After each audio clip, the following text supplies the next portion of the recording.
মাননীয় বিরোধী দলীয় উপনেতা, আপনি দয়া করে বসুন, সবাই বসুন। এদিকে যারা আছেন আপনারাও বসুন। না, রেকর্ডে যায়নি, আমি তো বলেছি। আপনি বসেন, বসেন মাননীয় মন্ত্রী, বসেন। জি, না না, এটা দেখতে খারাপ দেখা যায়, আপনি একটু বসুন প্লিজ। মাননীয় সদস্য, আপনি একটু বসেন, আমাকে একটু বলার সুযোগ দেন। ইসলামী ছাত্র শিবির মাননীয় সদস্য আর বোধহয় দলকে এইভাবে পার্লামেন্টে দায়ী করবে, বানোয়াট কথা বলবে এবং ষড়যন্ত্র করবে, এটা তো কোনো পার্লামেন্টে মেনে নেওয়া যায় না। এখন জানতে চাচ্ছি যে জিশান এখন কোথায় আছে? মাননীয় স্বরাষ্ট্রমন্ত্রী একটি দলকে কন্ডেম করার জন্য ইন্টেনশনালি এটা এখানে প্রেস করেছে। এখানে কি কোনো প্লট তৈরি হচ্ছে? এটা আজকে স্বরাষ্ট্রমন্ত্রীর বক্তব্যটা মনে হচ্ছে যে ওনারা একটা প্লট তৈরি করার জন্যই পুলিশ এবং স্বরাষ্ট্রমন্ত্রী একই লাইনে আলোচনা করে এই কাজটি করেছে। সকলেই বসেন।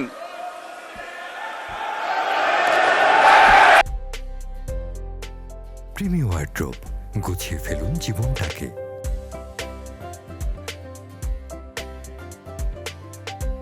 মাননীয় স্পিকার, আপনাকে ধন্যবাদ। প্রথম কথা হচ্ছে, বলা হয়েছিল যে স্বরাষ্ট্রমন্ত্রী ৩০০ বিধিতে একটা বিবৃতি দেবেন এবং সেই হিসাবে আমরা ওনাকে অ্যালাউ করেছিলেন। আমরা এটাকে এগ্রি করেছি এবং উনি যে বিবৃতিটা দিয়েছেন এটা অত্যন্ত একটি উল্লেখযোগ্য এবং প্রশংসনীয় উদ্যোগ এবং বাংলাদেশ পুলিশের সফলতা। আমরা পুলিশকে এই জন্য ধন্যবাদ জানাই। এবং যে কাজটি করেছে, সেখানে একজন আইজিপি দুর্নীতি দমনে বিদেশে ছিল, তাকে অ্যারেস্ট করা হয়েছে এবং 1 মাসের ভিতরে তাকে আনবে বিবৃতি দিয়েছে। এটা আমাদের জন্য অত্যন্ত আনন্দের এবং এই দেশের জন্য অত্যন্ত একটি উল্লেখযোগ্য ঘটনা আমি মনে করি। এবং সেই হিসেবে আমরাও তালে দিয়েছিলাম, কারণ আমরা এটার সাথে একমত। আমরা তার বিচার চাই এবং এই ধরনের উদাহরণ আরো সৃষ্টি হোক, এটা আমরা চাই। মাননীয় উপনেতা, এটা আমাদের চেয়ার থেকে আমরা বলেছি যে it's a great achievement for the nation. Exactly, সবাই এটাকে সমর্থন করেছেন। কিন্তু এই সুযোগ নিয়ে উনি একটি দলকে কেন্দ্র করে পরবর্তী পর্যায়ে যে স্টেটমেন্টটা দিয়েছেন, এটা মাননীয় উপনেতা, আমি একটু আপনাকে যদি বইটার সামনে থাকে আমি একটু পড়ে শোনাতে চাই, একটু দয়া করে যদি ধৈর্য ধরতেন। ৩০০ বিধিতে বিবৃতি দেওয়ার পর এই ব্যাপারে কোনো কোশ্চেন করা যায় না। এটা আমাদের ওই রিটেন একটা যে কনস্টিটিউশনের মতো এটা সংসদের। উনি কিন্তু পরবর্তী যে বক্তব্যটা, সবাই যদি কথা বলেন তাহলে ওনাকে উপনেতা কেন বানিয়েছেন? দয়া করে বসেন। যেহেতু বিরোধী দলের নেতা নেই, উপনেতাকে ফ্লোট দেওয়া হয়েছে, তাহলে ওনাকে কেন বানালেন? আচ্ছা, ধন্যবাদ। না, আপনি জি জি প্লিজ মাননীয় সদস্যবর্গ, অত্যন্ত নিন্দনীয়। জি মাননীয় উপনেতা, আপনি বলুন। জি জি, আজকে স্বরাষ্ট্রমন্ত্রী পরবর্তী পর্যায়ে যে সাবজেক্টটা বলেছে, আপনার এটা অ্যালাউ করা উচিত হয়নি না জেনে। 1 নম্বর কথা। 2 নম্বর কথা হচ্ছে, আমি কিন্তু আগেরটাও জানতাম না, আগের বিবৃতিটা কি ছিল সেটাও জানতাম না। আপনি বলেন কি বলতে চাচ্ছেন প্লিজ। কিন্তু ভেরি আনফরচুনেট থিং হচ্ছে এই যে আমার জানা নাই স্বরাষ্ট্রমন্ত্রী পরবর্তী পর্যায়ে একটি আনডিসাইডেড ম্যাটারকে, বিতর্কিত বিষয়কে এখানে পার্লামেন্টে এরকম বক্তব্য রাখা কোনো একটি দলকে করে, এটাই বোধহয় বাংলাদেশের পার্লামেন্টের ইতিহাসে এই প্রথম বলেই আমি মনে করি। এবং এটা মনে হচ্ছে আমার কাছে যে মাননীয় স্বরাষ্ট্রমন্ত্রী একটি দলকে কন্ডেম করার জন্য ইন্টেনশনালি এটা এখানে প্রেস করেছে। ঘটনাটা যেটা হয়েছে, আমি এখন জানতে চাচ্ছি যে জিশান এখন কোথায় আছে? 1 নাম্বার। 2 নম্বর কথা হচ্ছে, এখানে কুমিল্লার পুলিশ জিশানের সাথে কারো কথা বলতে, সাংবাদিকদেরকে দেখা করতে দিচ্ছে না। এবং যে মেয়েটার কথা বলা হয়েছে, ওই মেয়েটার সাথেও কাউকে কথা বলতে দেওয়া হচ্ছে না। তাহলে এটা কেন? এখানে কি কোনো প্লট তৈরি হচ্ছে? এটা আজকে স্বরাষ্ট্রমন্ত্রীর বক্তব্যটা মনে হচ্ছে যে ওনারা একটা প্লট তৈরি করার জন্যই পুলিশ এবং স্বরাষ্ট্রমন্ত্রী একই লাইনে আলোচনা করে এই কাজটি করেছে। 2 নম্বর কথা হচ্ছে, এই ধরনের এই ঘটনাটি যে ন্যাচারাল হয়েছে, এই ধরনের কোনটা সঠিক এখন এটা ডিসাইডেড হয়নি, এটার কোনো স্টেটমেন্ট আসেনি। 2 নম্বর কথা হচ্ছে, এই ধরনের ঘটনা যেগুলো সত্য প্রতিদিনই নানা ঘটনা ঘটছে, কিন্তু পার্লামেন্টের মধ্যে এটাই আসছে। মাননীয় উপনেতা, আপনাকে অসংখ্য ধন্যবাদ। জি। যদিও 300 বিধির উপরে কিছু বলার থাকে না, তারপরে আপনি বলেছেন, অসংখ্য ধন্যবাদ। কন্ডেম করি জি, এবং আপনি এ বসুন ধরনের দয়া সমস্ত করে। ঘটনা আসতে হবে। Thank you. এবং এটা কোনো প্রমাণিত হয়নি, তার ছবি আমাদের কাছে আছে। ইসলামী ছাত্র শিবির মাননীয় সদস্য আর বোধহয় দলকে এইভাবে পার্লামেন্টে দায়ী করবে, বানোয়াট কথা বলবে এবং ষড়যন্ত্র করবে, এটা তো কেন পার্লামেন্টে মেনে নেওয়া যায় না। আমি মনে করি স্বরাষ্ট্রমন্ত্রী এটা উইথড্র করা উচিত, অথবা আপনি এটাকে এক্সপ্যান্ড করা উচিত, কারণ এছাড়া ছবি আমাদের কাছে আছে। মাননীয় সদস্য, আপনি একটু বসেন, আমাকে একটু বলার সুযোগ দেন। জি, না না, এটা দেখতে খারাপ দেখা যায়, আপনি একটু বসুন প্লিজ, টেক ইউর সিট, বসেন আপনি, আমরা সিস্টেমটা রাখি। মাননীয় সদস্য, আপনিও বসেন।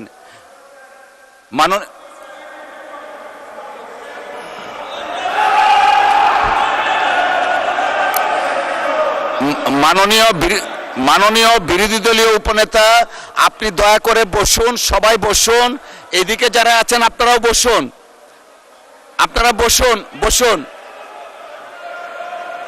বসুন। মাননীয় উপনেতা, আমি কিছু বলতে চাচ্ছি, আমাকে বলার সুযোগ দেন। সবাই বসুন দয়া করে।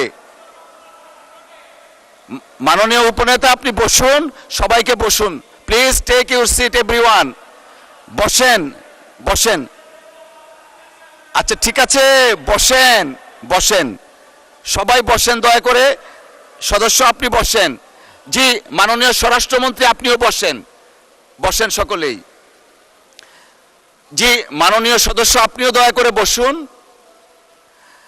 মাননীয় সদস্যবৃন্দ, আসলে এটা আমাদের দেশের সর্বোচ্চ জায়গা, এটা আমরা সবাই দায়িত্বশীলতার পরিচয় দিব। আপনি যে কথাটা বললেন, অনেক কথা বলা হয়েছে স্বরাষ্ট্রমন্ত্রীর পক্ষ থেকে, কথা শুরু করলে আমরা অনেকে অনেক কথা বলতেই থাকি। আপনি যা বললেন সর্বশেষ এক্সপান্স করার জন্য আমরা পরীক্ষা নিরীক্ষা করে দেখব, যদি সংসদীয় রীতিনীতির বাইরে কিছু হয়ে থাকে সেটা পরবর্তীতে সিদ্ধান্ত নেওয়া হবে। সকলকে অসংখ্য ধন্যবাদ। আমরা কোনো বিতর্কে যেতে চাচ্ছি না, প্লিজ বসেন। মাননীয় সদস্যবৃন্দ, দিনের কার্যসূচি অনুযায়ী বসেন প্লিজ, বসেন বসেন। আমরা এটা কোনো আলোচনায় যাচ্ছি না, বিতর্কেও যাচ্ছি না, রুলসে পড়ে না। না, মাননীয় স্বরাষ্ট্রমন্ত্রী, আপনি 300 বিধিতে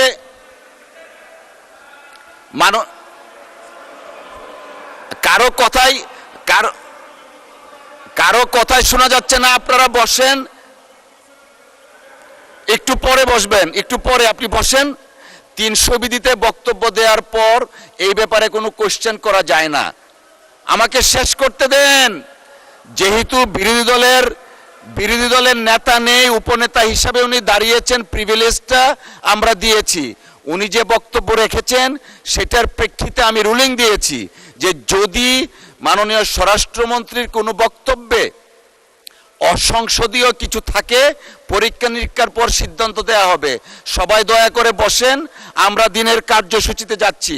মাননীয় সদস্যবৃন্দ, দিনের কার্যসূচি অনুযায়ী এখন 2025-26 অর্থ বৎসরের সম্পূরক বাজেট সম্পর্কে সাধারণ আলোচনা অনুষ্ঠান হবে।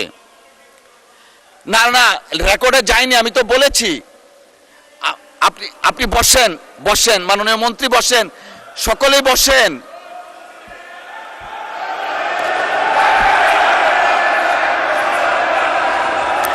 মাননীয় স্বরাষ্ট্রমন্ত্রী, কিছুই যায়নি রেকর্ডে, আপনি বসেন দয়া করে। Let us start our business. আপনারা বসেন বসেন।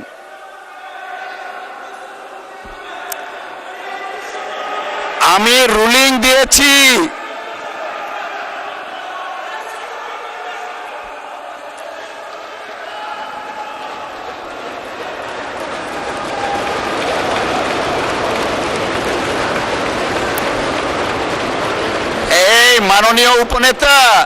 মাননীয় উপনেতা, দেখেন আপনি যে বিষয়টা অ্যাড্রেস করেছেন, আমি হামলি রিকোয়েস্ট করছি আপনাকে, আমি বলেছি যদি কোনো অসংসদীয় ভাষা থাকে, রীতিনীতির বাইরে থাকে, আমরা পরীক্ষা নিরীক্ষা করে সিদ্ধান্ত দিব। এখন আমরা দিনের কার্যসূচিতে যাচ্ছি, কাউকে কোনো কিছু দিচ্ছি না। বসেন।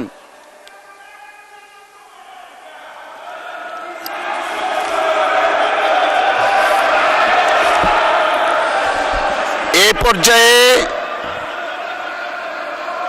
ত্রয়োদশ, বসেন দয়া করে। আমি দেইনি, ওনাকে ফ্লোর দেইনি।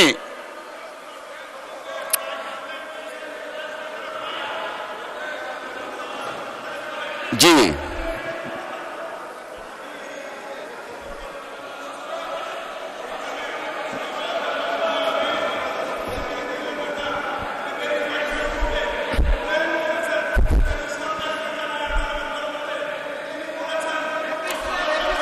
মাননীয়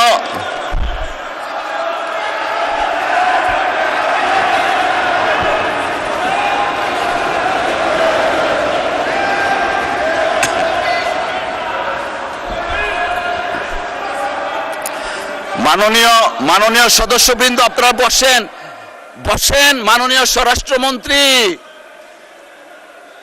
বসেন, আপনারা বসেন।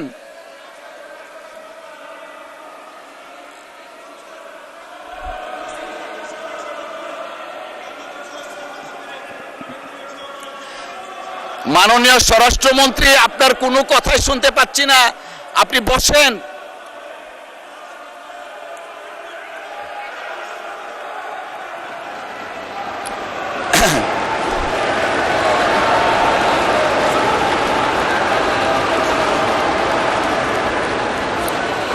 জি, মাননীয় স্বরাষ্ট্রমন্ত্রী, আপনি বসেন, বসেন, বসেন, বসেন। ওনারাও বসবে, আপনিও বসেন, বসেন, বসেন।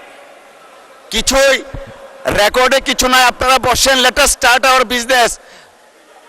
ওনাকে দেয়া হয়নি। মাননীয় বিরোধী দলের নেতা, উপনেতা, আপনি বসেন।